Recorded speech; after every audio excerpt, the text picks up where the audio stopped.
In the Sunshine Coast region, there are established feral populations of rusa and red deer. Since migrating into the Mary Valley more than 100 years ago, red deer have established stable wild populations.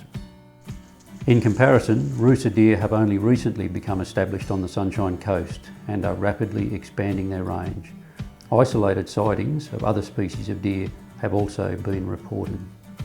Although deer continue to be farmed for venison, wild populations of deer can have significant economic, environmental and social impacts.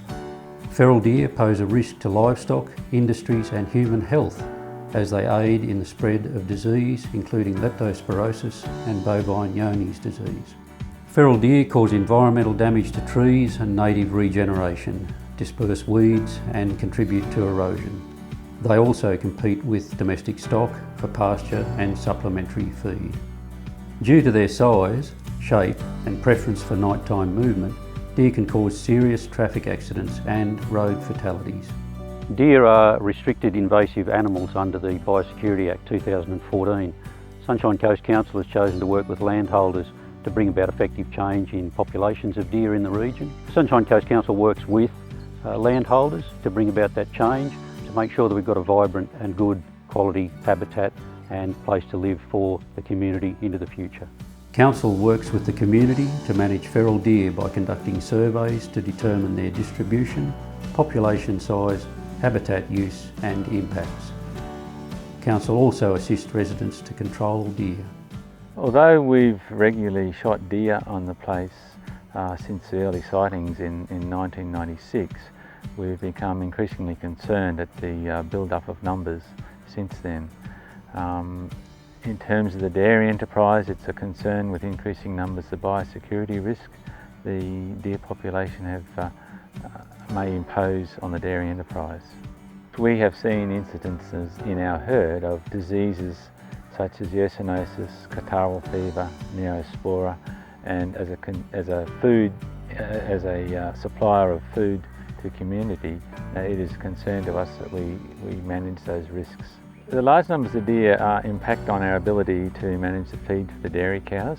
Similarly, we have concerns with the fence damage the big numbers of deer cause and the degradation of revegetated areas that we set up in wetlands areas.